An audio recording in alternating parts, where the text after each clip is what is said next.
Hello guys, so welcome back sa aking channel. So for today's video guys, magre-review tayo ng isang OLA, okay? So itong OLA na to is i-review ko siya based sa mga nabasa ko, sa mga research ko, okay? So hindi ko siya trinay kasi ayoko na muna mag-register or mag-try kung ma-approve ako. So hindi yun yung purpose natin ngayon. Ang purpose natin ngayon is kung safe ba mag-apply dito sa mga OLA na to. So since tayo napakahilig natin maghanap ng isang OLA kung saan napakabilis mag-approve, diba? So kaya napupunta tayo sa mga OLA na parang grabe, okay? Trauma yung ibibigay sa atin, okay? So, eto yung credit cash. Malamang marami rin nakakarinig dito kay credit cash kasi para rin tong sina Pinoy Peso.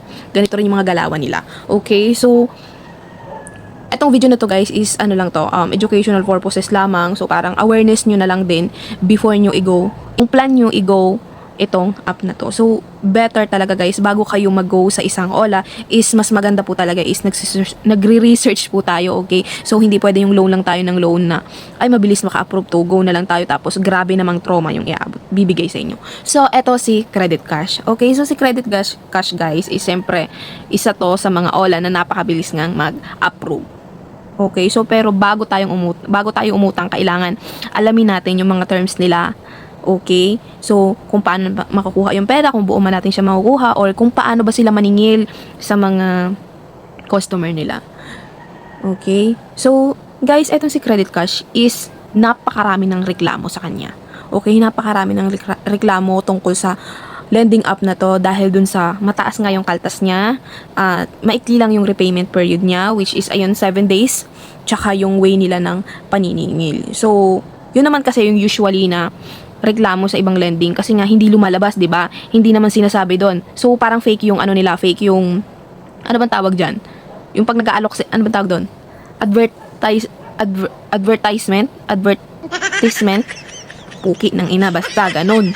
So peke, sabi nila 180 days, 120 days ang payment, tapos buong makukuha, wala daw interest, mababa daw interest, but grabe namang bawi naman sila sa processing fee nila. Okay?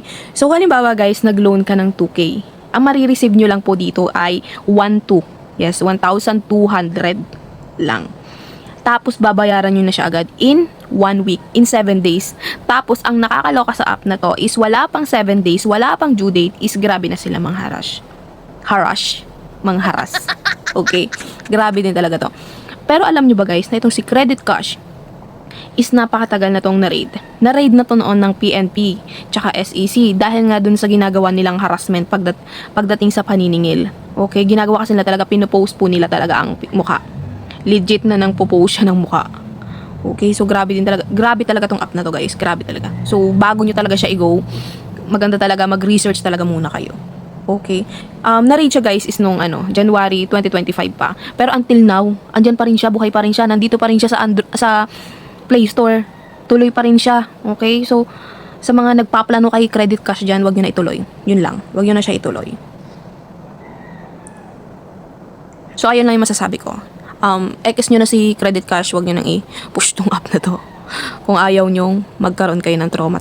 Okay? So, ganun din naman sasabihin nila na nanghiram ka, nag-loan ka, tapos ikaw yung galit kapag siningil ka.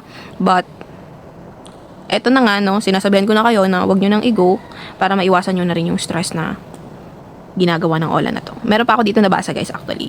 Ginawan sila ng GC kasama yung family niya. And yung loan niya is 2K. Yes, just 2K. And then, pang 6 day pa lang yata, hindi pa overdue, grabe na yung harassment sa kanya.